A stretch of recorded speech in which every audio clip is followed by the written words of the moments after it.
start. Decay underneath. The ravens in the sky. And kings shall deceive. We have come into the night. Thunder raising war a night. We have come into the night. Thunder raising war a night. We'll fight. Darkness. Bring her up for Ragnarok. Bring her up for Ragnarok. Bring her up for Ragnarok. Welcome to Valhalla. Bring her up for Ragnarok. Bring her up for Ragnarok. Bring her up for Ragnarok. Welcome to Valhalla. I can feel it in my veins. The warrior inside of me. Bring her up for Ragnarok. Bring her up for Ragnarok. Bring her up for Ragnarok. Welcome to Valhalla.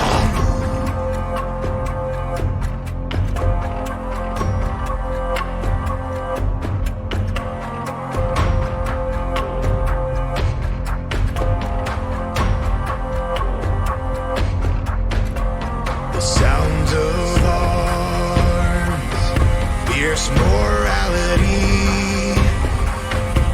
The nightfall, the rain, and the silence leads. We have come into the night. Thunder raising war a night. We have come into the night.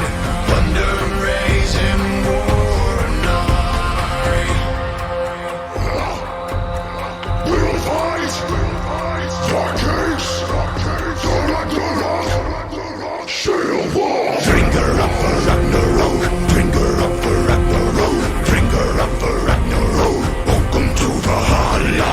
Bring her up for Ragnarok. Bring her up for Ragnarok. Bring her up for Ragnarok. Welcome to Valhalla. I can feel it in my veins. The warrior inside of me. Bring her up for Ragnarok. Bring her up for Ragnarok. Bring her up for Ragnarok. Welcome to Valhalla.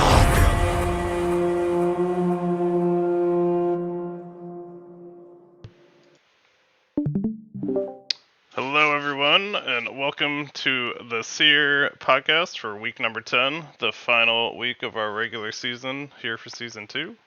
I'm Hailstorm, joined by Malco and the Golden Pharaoh. How you guys doing? Doing good. What's up? What's up? We're gonna run through our week 9 games, check out the standings coming into the final week for playoffs, and then look at the matchups for week number 10, see where the important games are going to fall for this week. But the first game we're going to look at is Source Star versus Titan Gaming Box. For these ones, we don't have any draft streams, but you guys can run through these games. So, which team was Sora Star? Team 2? Team 2. Yes, the High Lord and High Lady team is Source Star. Flimsy is on Titan Gaming Box. Alright, so right off the bat, the Renekton versus Gnar matchup. That looked like it would have been an interesting one. Just because I'm not sure which one of them, whether it's a counter or if it is skill-based. Like which one can outplay the other. One thing quickly I saw in their chat, apparently Flimsy had just moved to a new place this week when they were playing, so his internet wasn't working, so he was having a lot of lag issues as well. So they had Flimsy for this game 1, and they had Jadu step in for game 2 and 3, but apparently he was lagging quite badly in this game. Okay, so that could definitely be an explanation for why we do understand that things like that do happen. And hopefully it didn't really the switching of Jadu with Flimsy didn't completely influence the team in general for Titan Gaming, at least for games 2 and 3, especially if it got to that point. So I would definitely say my particular pickouts is just seeing like how overall every lane kind of seemed that it did pretty well. I don't think that like any for Star. I don't think there was really any like I don't think they felt like there was really like any losing lane in particular. At least just based upon the stats, didn't really get the chance to see the full game or cast it. But they're like you said, the Renekton versus Gnar matchup, and I'm not sure how Omega performed based upon high KP ratio, only missing out on literally one kill out of the whole game. Yeah, definitely looks like there was an influence around the map that made him, or at least allowed the team to just overall stomp this game. I was gonna say that bot lane looked really interesting because Arma only died twice. Trinity only died twice. But you see Thresh has 13 assists, and Junie went 6-0-3, so she participated in 9 kills. So whether that was 4 in the bot lane and then 5 elsewhere, still 6-0-3 going with the full AP Kaisa. Like we're talking even the what is it? I forget the boots, what they're called. Sork shoes and the Luden's Echo. Yep. Like that. My question as well for it is they had a good split in terms of, AP versus AD with the Nico mid. So it would be more of a question as to, thinking about, in this case, what was better for Kaisa, whether to go the AP or AD route, especially when you see that Omega the Reaper also had a redemption. That was an interesting buy on the volley, but looks like it worked out for them this game. Had a big bear and a big Kaisa, but let's see how game number 2 went. Looking like this one was picked up by Titan Gaming Mox with the Jadu swap out.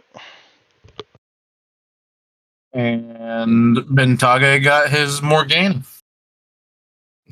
So it looks like this particular time for this game, Titan Gaming got some very comfortable picks for them. I feel like I've seen Vixper on the Mordekaiser before, or at least on champions like that. If it wasn't like Mordekaiser, it would have probably been like, well, oh, never mind. I was about to say Udyr, but Udyr was banned. So it makes sense that like I kind of recognize these champions for these particular players, and you can completely see the absolute turnaround from the side from each of the sides. You could see that the bot lane ended up going for something interesting, I guess, putting AP carry Lux bot side, which it kind of worked out, I guess, but I think not having that actual like 80 carry damage was a big mistake for the side of Star. So it looks like Junie's more comfortable on AP style champions, I guess. Like that would explain the AP Kaisa build, and then the Lux. But like you said, it draws a question of why didn't we go with an ADC? Especially because it looks like bot lane was winning. So play through bot lane, 7-2-1.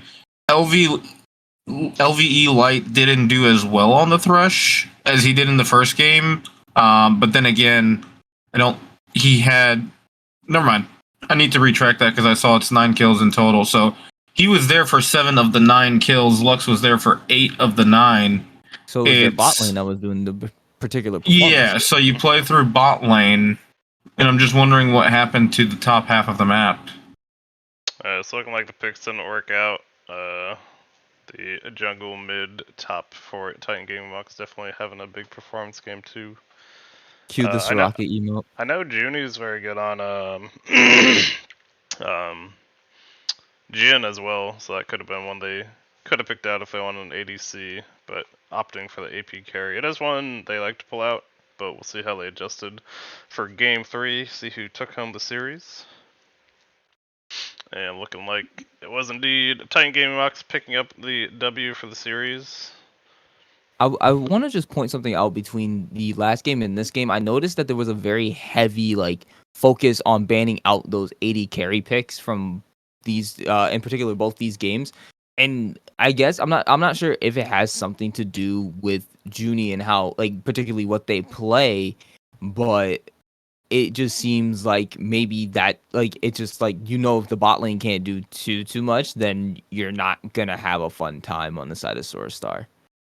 Because like No, the first game that they won, everybody did very well all over the map, and even though like, or not necessarily saying that bot lane doesn't do very well, but if like bot lane can't influence the rest of the team around the map, then then it's not very possible for them to be able to win. I think they like playing through bot lane is a strategy that they have, but like how well or how efficiently are they executing that? Executing on that strategy. So here's where I bring in the point. Now looking at all three games, right? You had the Kai'Sa, you had the AP Kai'Sa first game, you had the Lux. Both of those games, you had enough magic damage going throughout the game that you would have been better off with an ADC. This is one game where I think, okay, they would have been probably better off with an APC because Karma, while she did build Leandri's, is never going to push out the damage that like Lux or Nico will do, which is interesting to me as well because Nico wasn't banned this game. You played it for the first two games. You won one, you lost one, and it seemed like a comfort pick. So why not go back to the Nico, right? At the same time, now we've got a decent amount of AD coming out of. Even though Ornn's building tank, he still does a lot of like damage. He's an assassin basically disguised as a tank, and you've got the Wukong, right? So it more so, I guess, without us having seen the games and seeing the draft picks, I don't know what would have caused the shifts from game one to these two games. Yep. If Well, I'm looking at it, it just. Oh, sorry, Elstrom. Go ahead. you're good. You make your point. I was gonna move us on to the next game. Okay, the thing is, it's just once again, I think on the top side or like on Titan Gaming mocks, I just see like it looks like a bunch of just comfort picks. Trinity on the Janna, Vixbro on the Udyr, Jadu. I've never seen Jadu play Jace, He but likes Jace a clearly, lot. yeah. So it was very clearly a comfort pick. And then once again, you just gave this team they're basically you allowed them to go Super Saiyan because they all felt very comfortable on the champions that they were playing. It's something that just generally ends up happening with games like this, and with all the switch ups, they're trying to think of picks, bans, who to get rid of, and maybe unfortunately they kind of played they got their Exodia comp, and unfortunately they kind of reversed. It was a Source Star kind of reversed it on themselves.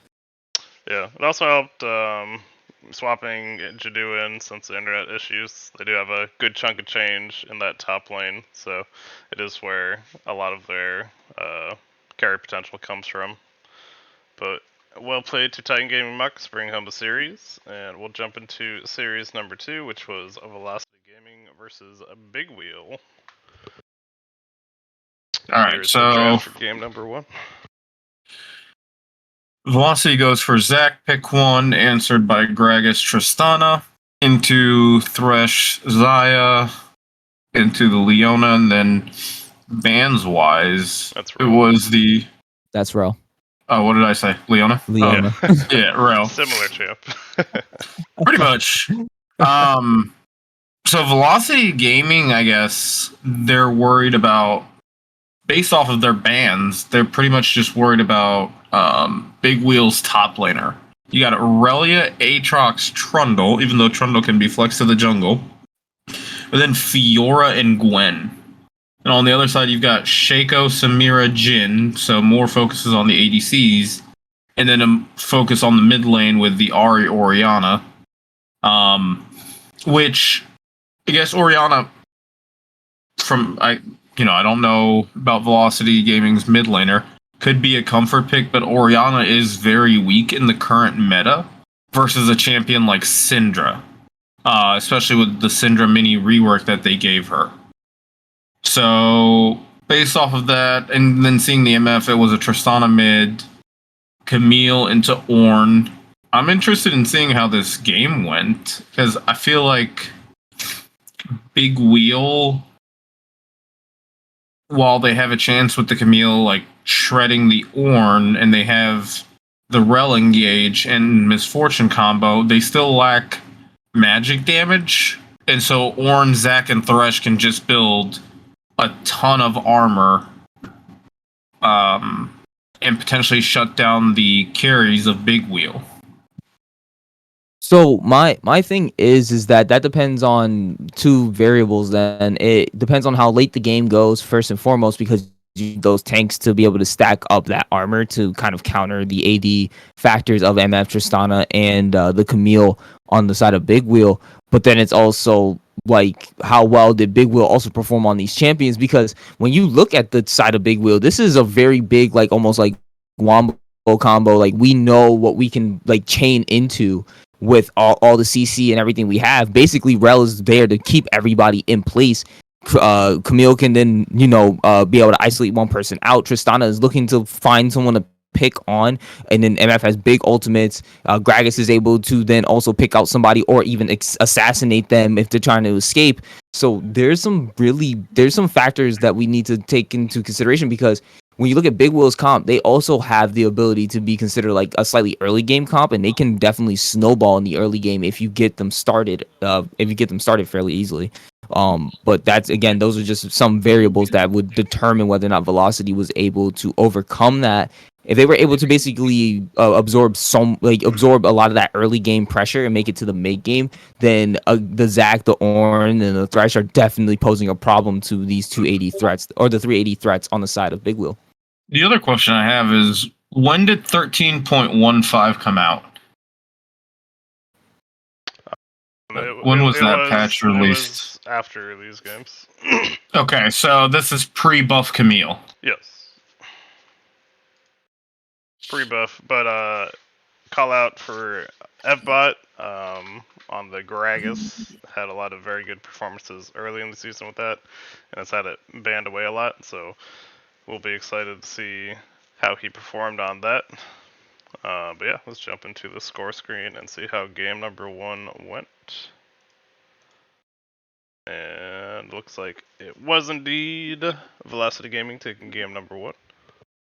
Okay.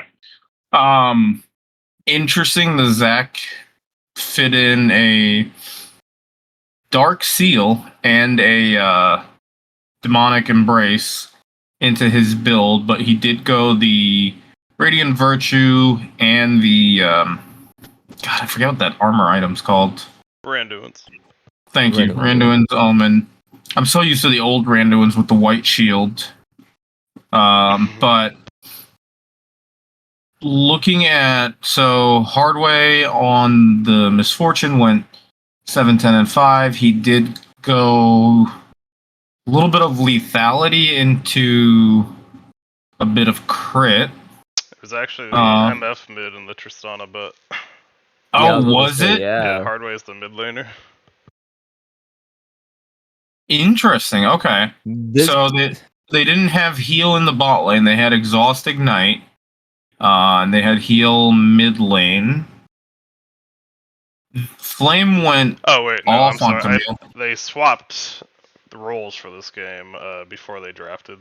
So yes, okay. It was Trist mid, MF bot. They had just swapped roles. I forgot they did that for game 1. So that might have actually been a particular. Do you think that made an influence on this game, having Hardway not in his main role?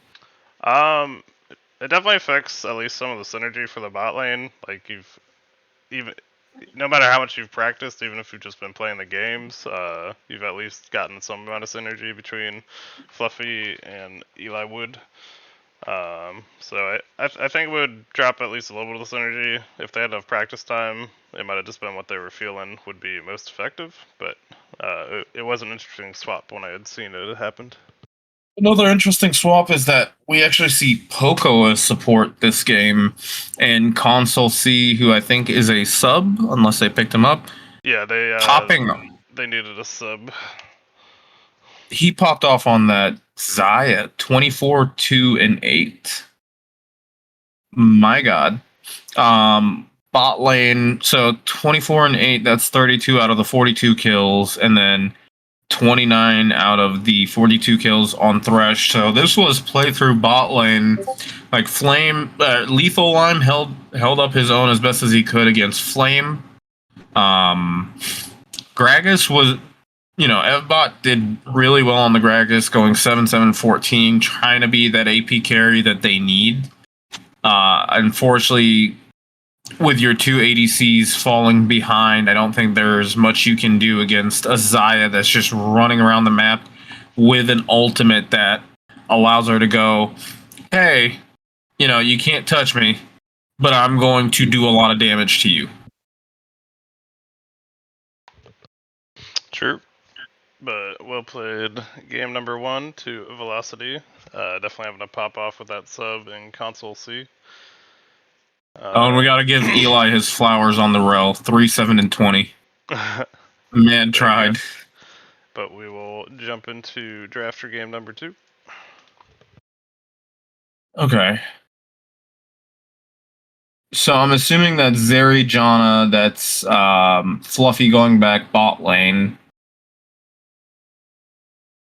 And I know Hardaway likes Brand, so Hardaway gets a comfort pick here.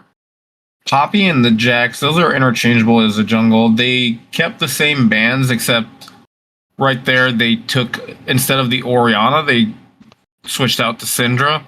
And then Velocity took the Trundle for them, banned the Jace, which that one's an interesting one for me because we didn't see it in game 1, so I'm not sure if somebody on the side of Big Wheel plays Jace. And then they took the Hardway actually does away. play a decent amount of Jace. Yeah, Hardway likes Jace, and they had swapped back to put him mid for this game number 2. It was actually one week I remember the Jace was actually a really big pick for the Hardway. I forgot which week it was. I think it was the first week I was casting, but he did play Jace that first week, and it was actually like a really big pick for them to get a win. Then a completely different bot lane setup. You've got Kai'Sa Leona now. I kind of like that.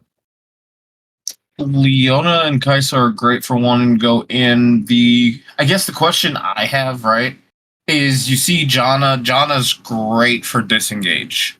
And Leona, all she wants to do, same with Kai'Sa, is engage. So it was the Zac pick into the Zeri Janna, and then they answered with Kai'Sa Leona, and I'm guessing, one, not only are they comfortable on those champs, but they're just like, all right, we're just going to brute force this. Trundle, Xerath to answer Brand. Xerath can just play into Brand very safely from 10 million miles away with a skill shot poke. And then the Trundle jungle. So pretty much a completely different draft for both teams except for the Zac. True. And we'll jump into the score screen for game number 2. Looking like Big Wheel were able to pick it up. Had that big Jax flame along with a good showing from Hardway and Evbot on the puppy. Okay, so right off the bat, the Flames build is just scary. The Shojin, Divine Sunder, Shojin, Zanya's Black Cleaver. So he's shredding and he's surviving. Clearly indicated by the 17-5-7 scoreline. Most games, how we're talking about playthrough bot lane, I think Big Wheel's biggest strength is put Flame on a carry champion and play through Flame, which is what it seemed like they did. No surprise here, the Zeri and Janna held up their own. Like I said, they're looking to disengage whenever Leona tries to engage along with Kai'Sa. 4-5-10 versus Kai'Sa did do well, 8-5-6 and 5-8-15 on the Leona. But that 0-5-21 scoreline on Janna, I think further just cemented Lethal wasn't able to do much against Jax. Because I think Jax was the counter pick, if I remember correctly. Jax was the last pick. So Trundle he's all auto attack based, unfortunately. So Jax just puts up his E, and Trundle, throws his hands up in the air and goes, "What can I do?" He'd also try to go for the ghost teleport, so didn't have a flash to get away from a jump stun and engage from the Jax. So that would make it rough also. Right. But yeah. It seems like this game might have been just lost by like just some choices made in the champ select at that point. I don't think it was. I think both these comps had the potential to win, but just based upon like what was just done here, it just looks like obviously again Flame having the big performance on the Jax just turned it around completely for Big Will here. So Let's also not forget, if you look at objectives taken, Fbot secured all 4 dragons for his team, whereas Casual Plebs was only able to secure one of the 2 Rift Heralds. Got that objective control. But we'll jump into this draft number 3. See what they had to try to pull out the series. Okay, so another ban was dropped, and I guess they thought the Zac was the problem, so they took away the Zac. They still kept for Velocity. They still kept the same last 2 bans. So I'm wondering if Flame is a very, very comfortable player on the, what is it called, Fiora and Gwen. We know why the Jace was taken. We know Aatrox is strong, especially because this is before the patch he got nerfed. On the side of Velocity Gaming, you have one massive front line. You've got Blitzcrank to try and hook either the Zeri, the Brand, the Janna. A little bit worrisome if he pulls in the Brand's able to get his ult off. Even if Brand dies, that's a lot of damage bouncing between the team. You got Annie, but you've also got Scion, which doubles as both a great team fighter, but also a split pusher, and then Malphite. So this is a protect the president and vice president comp. You've got Ezreal and Annie that you're relying on to do all of your damage, whereas the other 3 need to just frontline for you. Which could prove great if both carries are able to live, but if both carries die in a fight, you've got a Zeri, you've got a Brand, you've got an Aurelia, you've got a Gragas that are looking to shred damage. This is going to be also another interesting one, so whenever you guys are ready. There you go. And it was indeed picking up the series victory for Velocity Gaming. Hardaway struggled a little bit in this game, but Flame was able to go 9-7 on the Aurelia with an interesting choice of Mythic with the Stride Breaker. So Aurelia was just getting in there, and Flame was like, okay, if I'm going to die because of this massive front line, I'm taking somebody with me, and it's one of these carries. Evbot popping off on the Gragas, and I think I see now through all 3 games why people keep banning his Gragas away. Fluffy going 666, and Eli just again seems like he's very comfortable on the Janna. On the other side, I mean, you had Lethal. So in a matchup like this, where I feel like Aurelia, yes, is going to be in your face, but also if you poke her out early, if you go the Comet build, you can still go Comet, but still be still go full tank to at least help alleviate some of that Aurelia pressure in the lane. I was not. I don't know why I didn't think about this, but the Scion jungle 3, 4, and 18, because I didn't think, where's the Scion gonna go? Poco just 20 assists. I mean, the man was a monster. 15, 2, and 10 on the Ezreal. So where I'm actually intrigued is, you see bot lane on this side is doing phenomenally well. What happened though? With Ezreal having all those items and only dying twice, how did if anybody had watched the games, how did Velocity end up losing this one? No, Velocity won it. Or not Velocity? Oh, Velocity Wheel. did win? Yeah. Oh, yeah, I mean, Big Wheel. win. But never mind. Never mind. But it That was makes one, sense I now. actually got this one. I just watched it after our games had ended. And it was one where it looked like Flame had the potential to carry it.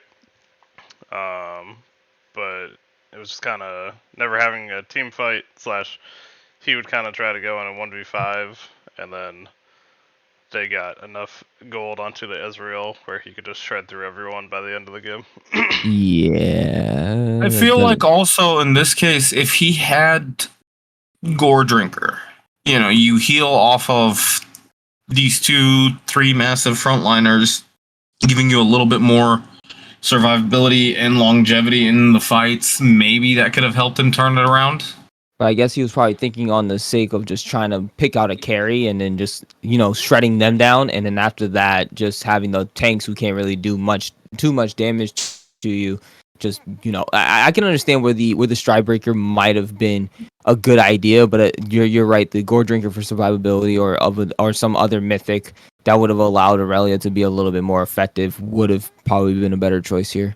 Or even I know they nerfed it compared to when it used to be a mythic, but still, shield bow, right? If you're going to go into these fights, the shield bow for the lifeline to allow you to survive a little bit longer, the shield, the healing, and lets you keep the Stridebreaker mythic. But either way, well played in this series to Velocity, carrying the win. And we'll jump into game number 3, which was Battle of Bull versus Goat Kings. Oh, all right. So, Battle of the Bulge, we've got Hailstrom placed on Trendemir. All right. Into the Olaf. Nocturne into the Poppy. Anivia into the Malzahar. And then Ash Nautilus into the Ezreal Maokai. Nautilus wants to go in. Maokai wants you to get in there. And then Ezreal could easily shift out of the Ashe ult before it hits him. But also, the mid lane matchup is interesting because Anivia just easily procs Malzahar's shield. And once his shield is procced, Malzahar's strongest point is when he hits level 6 and picks a character and tells him you're not allowed to play the game anymore. But Anivia counters that with her ult and her push. And then all she has to do is proc the spell shield on Malzahar. Nocturne comes flying in and Malzahar is dead. Bans wise, you've got Brand being banned away. Kaisa, we know, is a very strong ADC. Kindred's also a strong one. And then Mordekaiser and Trundle versus the Soigné, the Amumu, Seraphine. They told Beard you're not allowed to play Seraphine. And Kled's an interesting one. I think that's the first Kled ban I've seen in our entire league. And then Zac, because we all know how strong Zac is, being able to affect the lane from out of vision. I'm not gonna put any input. I didn't play these games. These were they subbed me out. So Beard's actually the one that the only input I can give is that Beard is actually on ADC for this game. Right. And so it's definitely a different look. And I was very, the boys told me the outcomes of these games, and it was definitely a fun one. Let's just get right into it. What happened? You said you got subbed out. What happened? I lost power and Wi-Fi, and the Wi-Fi was just not working well. I was pinging like it will be anywhere between 130 ping to 400 for like a good 10 to 15 minutes straight. Then it would just finally dip back down to 30 for like maybe a good 2 minutes, and then it just skyrocketed right back up again, and that was it for like a good 6 to 7 hours. That sucks, man. Yeah, that was a lot of fun. Here we'll jump into the post-game screen. First game went over to Goat Kings. My God, the top half of the map. Holy, 6-0 and 12 on Olaf. 12-1 and 11 on the Nocturne. The Smoothie, jeez, man. Smoothie almost went 12, 1 and 12 almost. Bot lane just blitz coming in clutch with that Maokai at 1, 6, and 11. Beard being 4, 2, and 8. Can't ask much more. Hailstrom, you went 1, 5, and 1. I feel like, especially the Olaf, I feel like is a difficult matchup, or is it more of a skill-based matchup and just affected by the junglers? No, Tryndamere is actually pretty good in Olaf. The issue with Okay. this game was we had a couple early fights in their jungle that just went their way, and then basically the game just snowballed from there. And this one basically we lost by like 8 minutes, and we just played it out until we lost. So I know Poppy is strong early. I'm sorry. Go ahead. a lot of inflated kills for their top side, as you see, but they had a big lead, so a lot of money to work with for this one. Right, and I know Poppy is strong early, but do you feel like she's strong enough against Nocturne early? I think it was a fine pick. I basically called Okay. out. I saw a Nocturne in their jungle while I had a push, so I wanted us to collapse them. It just took a little too long, and then Deity and Reaper got there first, so it was a 3v2 before Graminut could show up.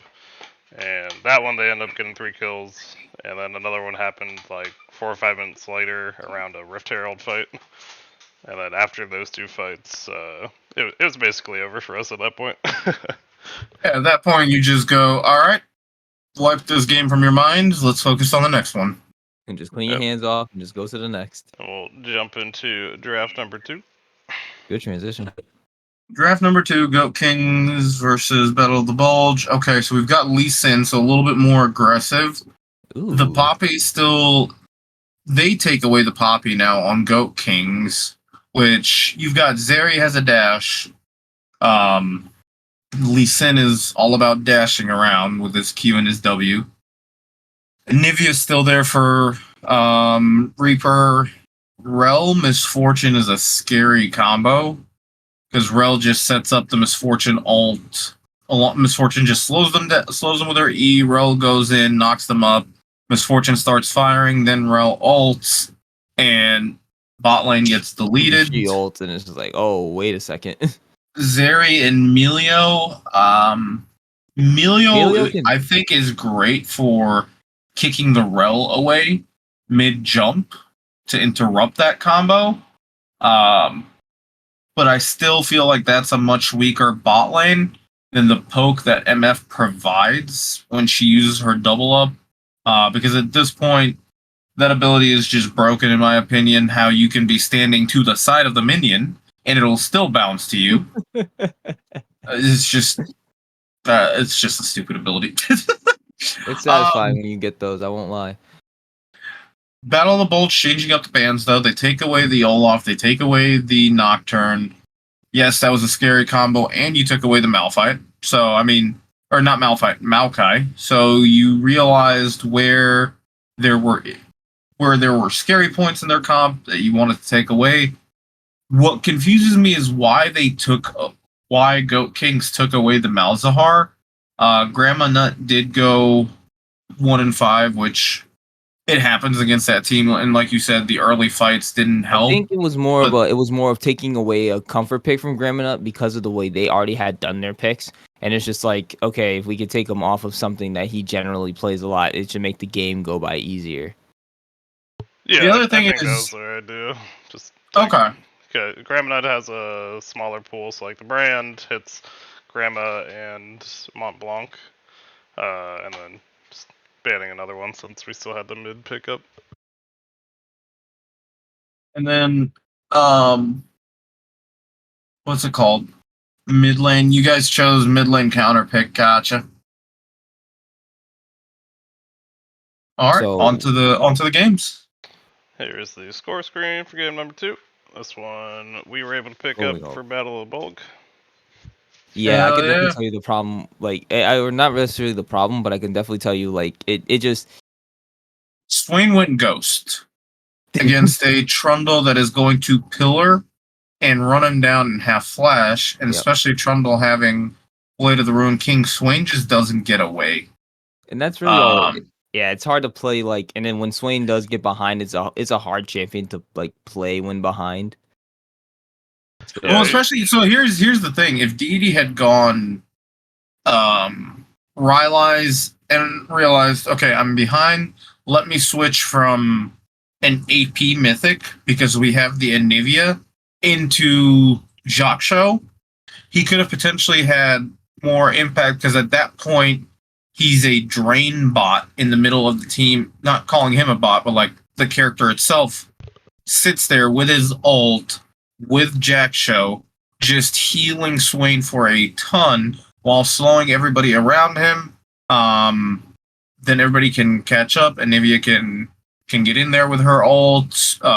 Beard and Blitz can pull off their combo that they want to pull off. Which, again, Beard went 6-5-3. They did as best as they could. It was just tactic popped off on the Zeri. Melio, who's really good at disengaging against all these engaged champs, was able to shine.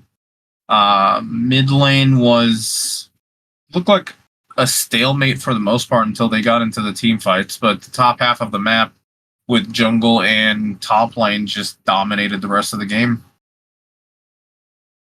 yeah. What's your input?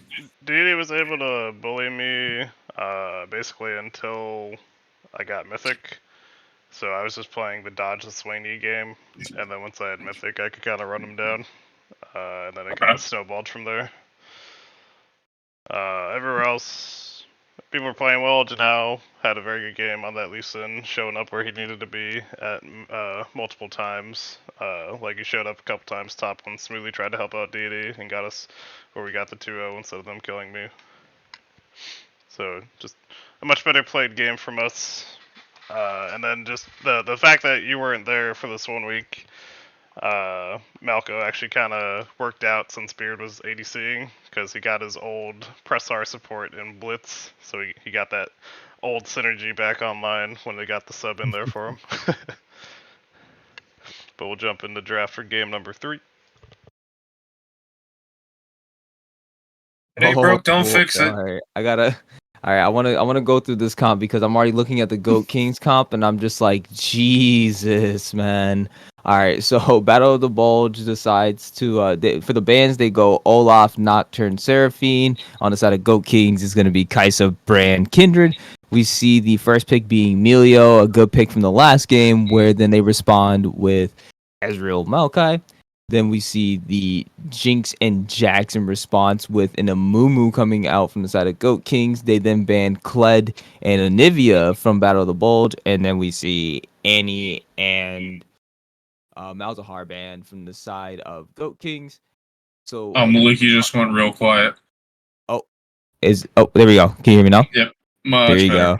All right. So then we see Battle of the Bulge ends up picking the Vigar, giving the Aatrox and Kassadin final pick Ornn. The thing I want to just say is that this is before the Aatrox nerf, and I already know how Deity feels about this champion. So And before the Maokai nerfs too. But the Maokai nerfs are aimed at jungle Maokai. And even with the lack of there's not like a super big amount of AP damage from them. This team is just like, you have Kassadin to jump in and assassinate. It's actually pretty difficult to stop a Kassadin from jumping in on your backline, especially on a flank with no vision. And then you just have, if you got a Kassadin behind you, an Aatrox and an Amumu coming at you with an Ezreal just shooting mystic shots over and over, and then you just have this beef tank of Maokai. Like, it's actually very hard to stop even for a Vigar. And I think that's actually that's going to be the problem for the side of Battle of the Bulge, just having some very decently immobile champions against these champions that literally want to run you down and you can't get away. So that's kind of how I'm seeing these two comps. Vigar can bully. So the way that I feel like Battle of the Bulge wants to play this, we both know that Vigar and Kassadin scale. But the sooner that Kassadin hits 6, the sooner Obviously, 16 is where Kassadin wants to be, ultimately. But at least level 6 helps him in this lane. So if I'm Janelle, I'm camping for the Vigar from the start. I don't know if that's how it worked. I've had it in games where not a lot of junglers do this, but you go mid lane, burn his flash, and because he doesn't have a ward, you just circle back. And most mid laners don't expect this, and then you just go back in. Now that you have a flashless Kassadin who has no way to get out pre-6, you have Vigar Cage, ideally either at level 2 or level 3, and you kill the Kassadin, and then you just do it on repeat. You get the Vigar. You basically, in this case, want to turbo the Vigar over the Kassadin so that when Kassadin finally gets to that coveted level 16 mark, Vigar has already enough AP that he can affect everywhere else. Because at the end of the day, Kassadin is an anti-mage. We got a slight spoiler from Janelle in the chat. He said, didn't because I'm bad, but we'll jump on into the score screen. We actually got a number of ganks off top early that had gotten Danny those 5 deaths, and got Janelle a number of kills. And Tactic and Montblanc were playing very well in the bot lane. There was one play where I went bot, and we got the tower, but it allowed D to get like 4 plates and a bunch of CS, so we got to catch up while I had roamed to help out the bot lane, and then the Kassadin came online, and was very scary in that late game, and ended up being the win of the series for the Goat Kings, so well played to them. Well played, both teams. I want to say, when you have an Ornn, helping out the Ornn isn't necessarily bad, but it's not necessarily the best thing either, because the beauty of Ornn being a tank is he just builds defensive items and he's still useful. Playing through bot lane would have been great this game. Playing through mid would have also been fantastic. I mean, it happens. I don't think anybody really messed up here. It was just unlucky. They had a Kassadin and a Aatrox. That's right. You done messed But- up, Aatrox. Well played them. Rolling Stoners will be game 6. We're going into Series 4 right now, so you did not miss Rolling Stoners yet. Did Cass also get a lot of plates too? I'm not entirely sure, but he did have he think- had a lot of gold. So I think yeah, he got a couple, but I think he just got a lot of shutdowns and stuff later also. But Series 4, it was Night Raid versus Los Nomadas. I actually have to go somewhere with my wife in a little bit, so if we can speed through the last couple and get through this, I would appreciate it. Okay. Yes, sir. I got you. Kaisa and Rakan. Rakan goes in, take away one half of the duo because we see the early Xayah pick. Into Nautilus. Nautilus is great at engaging, but also, like, Rakan goes in, he just holds the Rakan in place. Murder Deer in this game. We all hate Murder Deer. Just runs around at super speed. The interesting one is the scaling top lane matchup. Nasus into Jax. That's obviously going to be Jack's favorite early. Nasus just has to scale, farm with E when he can. And Ahri into Annie. It used to be Annie favored, but I feel like Ahri now, with how long range she is, Annie's just not able to keep up, and especially with Ahri being able to reset. Onto the game screen, John. To the screen. Looks like Los Nomadas picked up the win in game number 1. Chris beginning to get big on that Nasus. With the hull breaker, so he was just split pushing all game long. Interested to see, was it a jungle like affecting the top lane? Because it just looks like Mockingbird fell behind from the get-go and just wasn't able to come back. Marbro was doing great, like I said, on the Ahri versus the Annie matchup.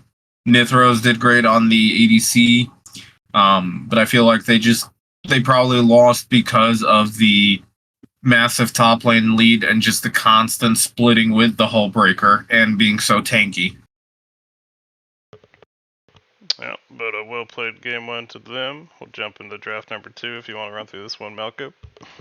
Yep. So we see on the side of Neri Isles, they end up picking up the Kaisa response by Los Nomados with the Zaya Nautilus once again.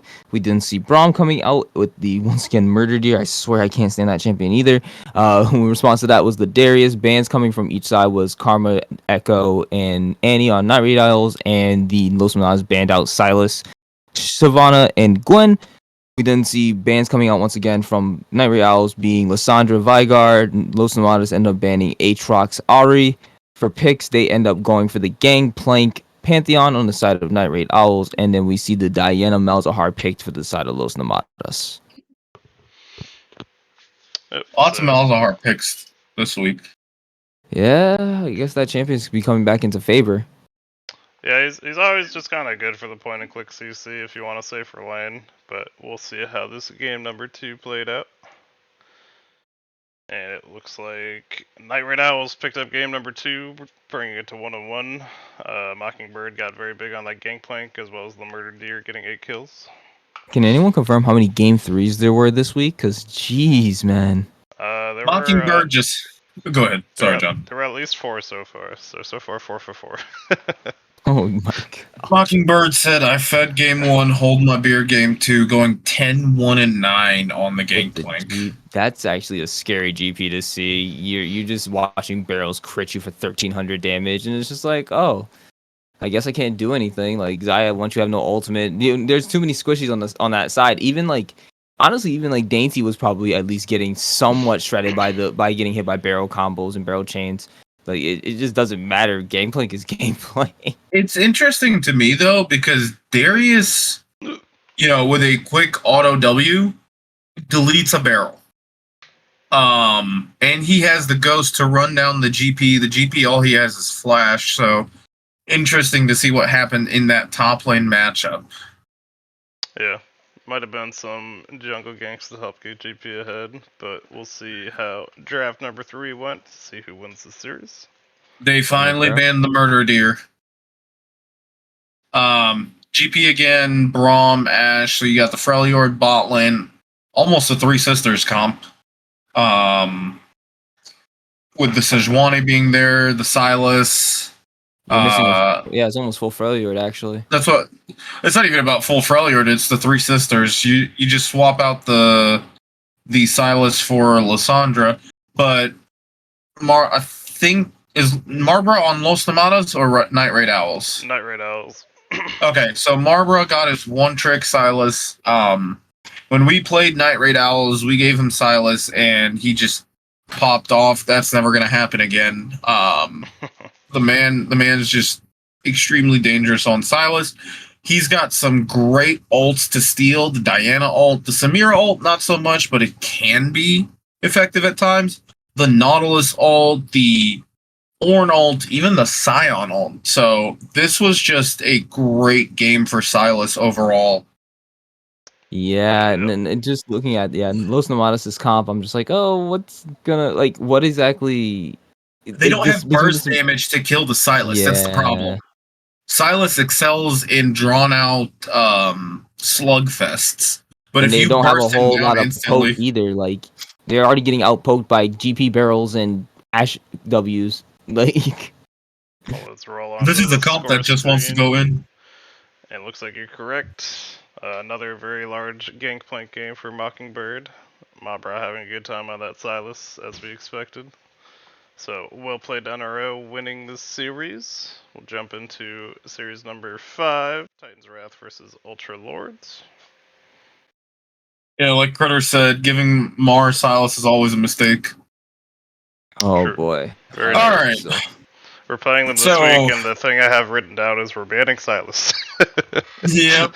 So this game was an interesting one for us because midway through the draft we're or not the draft but like through the loading screen I was like, I'm comfortable in Rumble. I wonder how Rumble does into Aatrox, and it was saying just take Ignite, and I mentioned that to our team. They're like, well, if it's gonna help you win the lane, might as well. Their team was how do I put this? This game, we pretty much got early leads and we were able to capitalize on said early leads. This is a series we casted, so we can run through this one pretty quick. Oh yeah, okay. Yeah. I forgot that we casted this one. We know what happens. Yeah, Titans Wrath, Ultra Lords, looking for that Rumble fight, which will jump to the score screen. See, you did indeed have a good time with that Rumble into the Atrax. Yes, sir. Yep, there was very big performances between both Pharaoh and Crypt Lord. Honestly, the overall team from Titans Wrath did very, very well.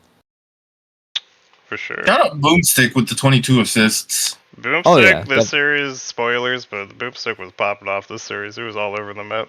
Then we'll jump I into literally the called him draft Core for JJ for a game second. number 2. Looking like We all know how this game ended. We should have won this game, and unfortunately, we didn't. spoilers. But Ultra Lords had Spoilers. Mayo, Swain, Trist, Lilia, Caitlyn, Titans Wrath, Ezreal, Rel, Darius, Skarner, Malphite. And we'll jump on into the score screen where we know Ultra Lords picked up the victory. They were pushing to end at one point where Kazuto was able to pop off with a bomb on, I forget who it was, Pharaoh maybe? It was on Crip. Crip, who then blew up inside of your team, and Kazuto got a quadra kill there to stop the push, and they were able to pull out this game number 2. Very fun series to cast. If you did not see it, go check out the VODs here on Twitch or on YouTube. And then draft for game number 3. Yeah, Titans Wrath with the Kaisa, Rel, Amumu, Asol, and Yorick. So had that late game dragon. Ultra Lords had Ezreal, Victor, Leona, Belveth, and Renekton. And I just spent the game playing PvE. Yep, definitely just playing Split Push Simulator York. But we'll jump on the score screen. And we see Challenge Cat got very fed on this Asol. I hate Asol so much. Once he was fed, as well as Crip, you guys were able to close this one out just before the 30-minute mark. Well played to you all to win the series. Again, check it out if you didn't see it. And another one that went to 3-game series, so that's 5 for 5 as we jump into the final series, H2O versus Rolling Stoners. All right, Ziggs Braum. I heard about this one. They kept banning. What's it called? Game 1, they banned the Ezreal, as we can see, which is Ryze's most comfortable ADC. So he ended up going with the Ziggs. Ziggs Braum, spoiler alert, just absolutely demolished the enemy team. Into what I'm assuming was Senna Swain. So the problem I have with that bot lane, both of those 2 picks are very heavily scaling, and Ziggs from the get-go just has a lot of damage between his passive auto, his Q, his E. So in terms of lane favor, Braum just stuns them. Yes, or Braum gets the concussive blows, maybe not as quick as he would with an ADC, but still then Ziggs, once they're held in place, Ziggs can just throw a satchel charge behind them, knock them back into his team, and then they can continue to beat on them even more. Alright, we'll jump into the score screen. Got a little bit of a spoiler, but 14-0-9 for that Ziggs, 1-0-20 for Braum. Definitely a huge bot lane for them. As well as Hayden and Bonkers all. Basically everyone popped off for Rolling Stoners for this game number 1. Yes, sir. A rough one for H2O. We'll see how they try to adapt to draft number 2. This one, Boosted talked about it a bunch as well. He said that Ryze got offended that they didn't respect his Ziggs pick. So he said, give me the Ziggs again and hold my beer. Oh, boy. Okay, they said the Braum was the issue, not the Ziggs. Yep. So they brought out the Thresh to try to prove a point. And whether or not the point was proven based upon the comp. I mean, there's some pretty strong picks on the side of H2O with the Kaisa, the Nautilus, the Nico. Set being a pretty interesting pick to try to attempt to use their tank/pseudo tanks against them.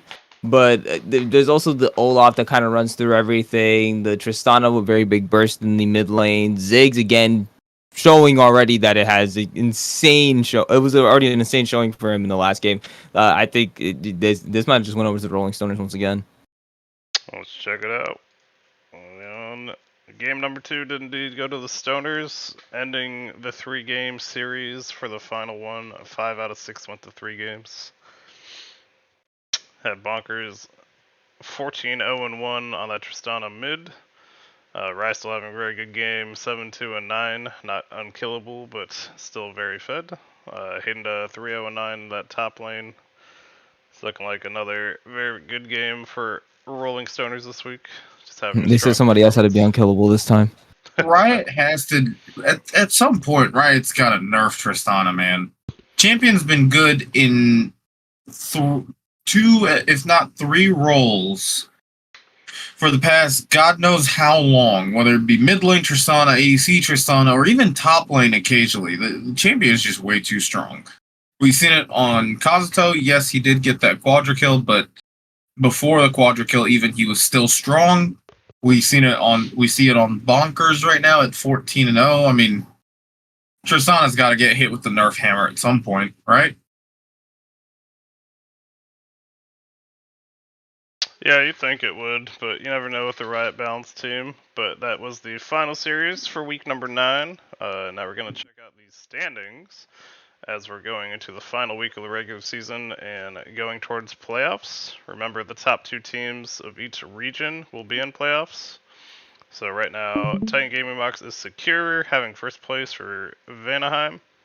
Velocity and Battle of the Bulk are still fighting that second place.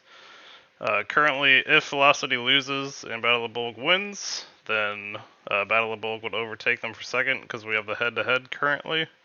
But if Velocity wins, they secure their place for free, and if we lose, they get it either way. For Jotunheim, it's already decided Titan's Wrath and NRO will both be making it to playoffs, but they're fighting for that first place spot. In Midgard, the Rolling Stoners will make it and have the first place secured. Ultralords and Soarstar still either can make it. If Soarstar wins, Ultralord loses. Soarstar will become number 2 in that region.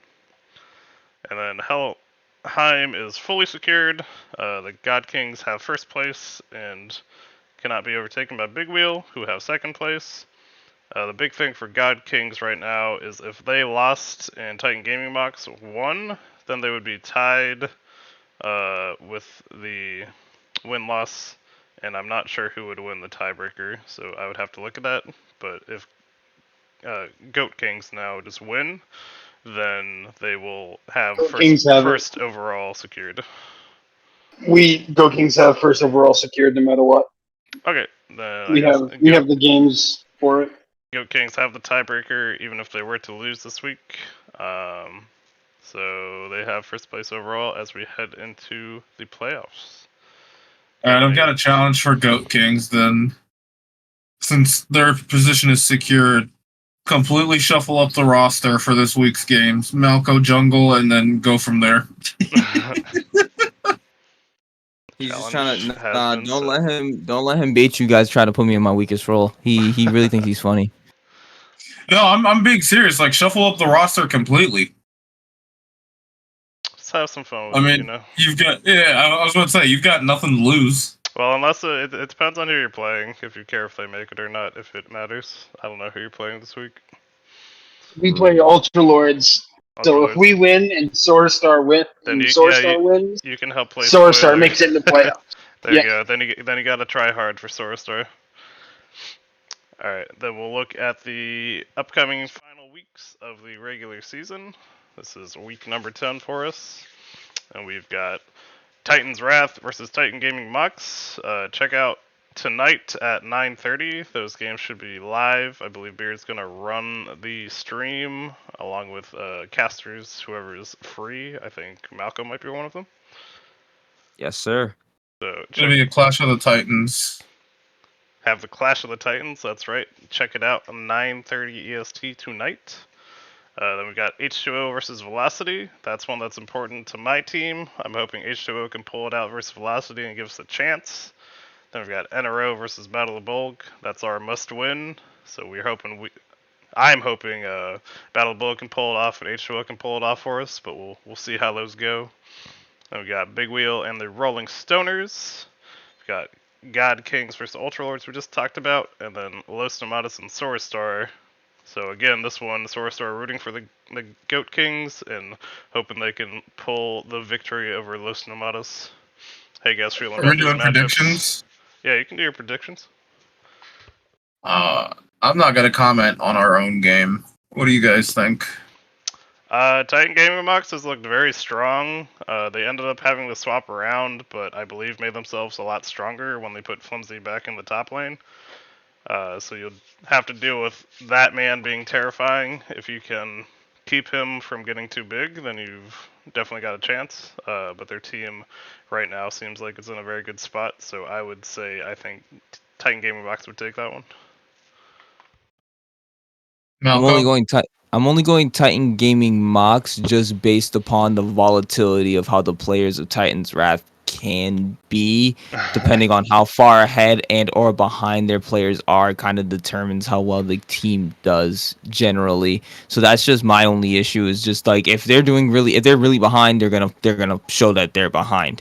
So I only give it 8. I don't want to give a clear prediction. I'm more like a 60-40 towards Titan Gaming Mox just because of how strong they've been recently, and they've just been showing a little bit more consistency. What about you, Beard? The only game I want to mention is the Los Nomadas from Source. That is the battle of the two last place teams that actually has playoff potential. Okay. Should be a fun one to watch. Definitely one I'm gonna try. That would be a great one to watch. Team bias aside, I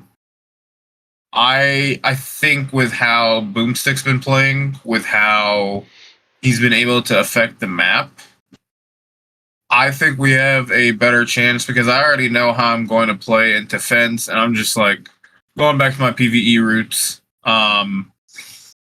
Without giving too much away, I feel like no, I've got another PvE champion I want to play, but I see.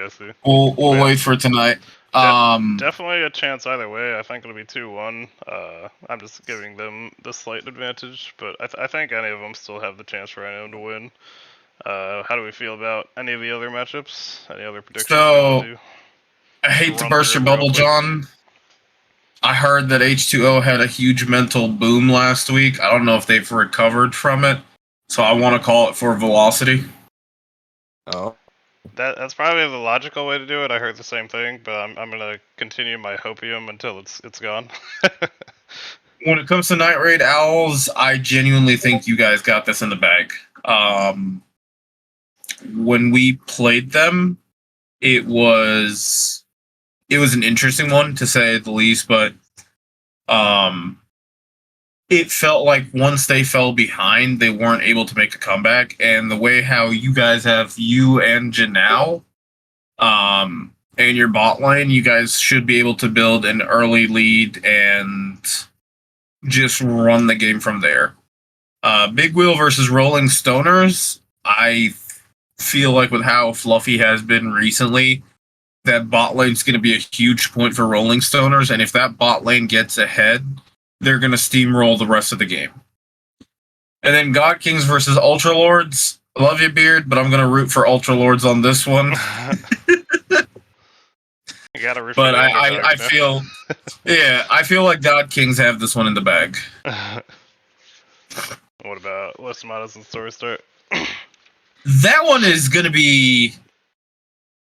That one's going to be... a banger. That one's going to be a banger. Yes. So, I played against High Lord Zenith, and when he played... I forget what it was.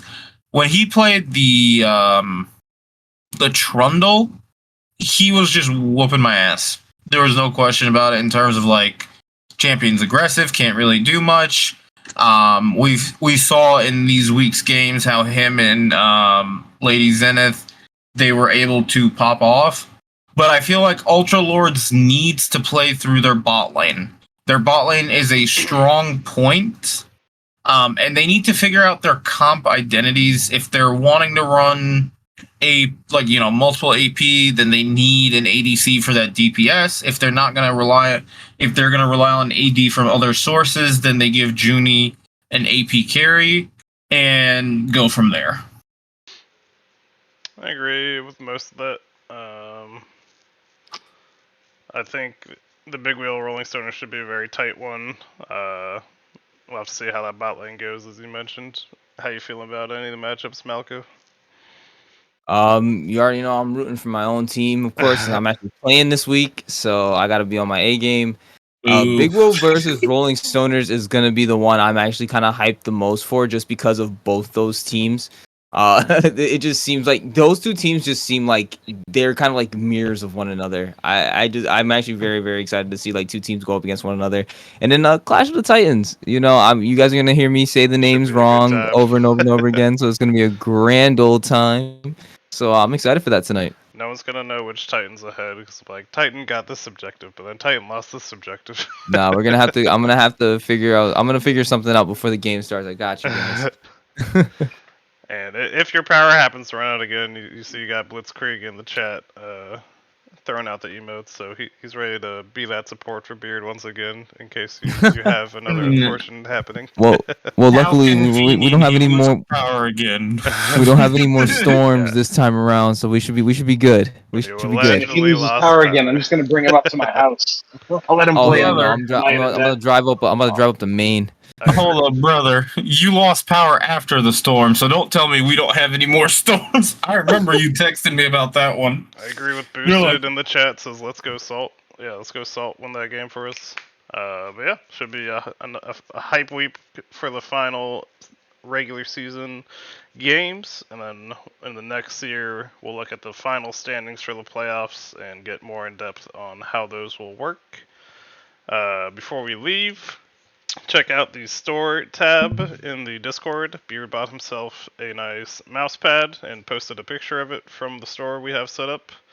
So if you have any need for that or anything else on the store, check it out. And thank you all for watching. We appreciate you all being here. If you happen to have a Prime sub, I haven't tossed it out. Hey, there's Blitzkrieg, just as I say it. Toss it our way if you happen to have it available. We'll love you for at least 30 days. There we go. And check out tonight, 9:30 EST, for the battle. What do we call it? The Battle of the Titans? Clash of the Titans. Clash of the Titans. There we go. There was Wrath of the Titans, which was a movie, and then there's Clash of the Titans, and I feel Clash of the Titans is better. Yes, that one works better. But thank you all, and we'll catch you next time. See you. Peace. John, you gotta go. Yep. Happy wife, happy life. Later. Later, bro.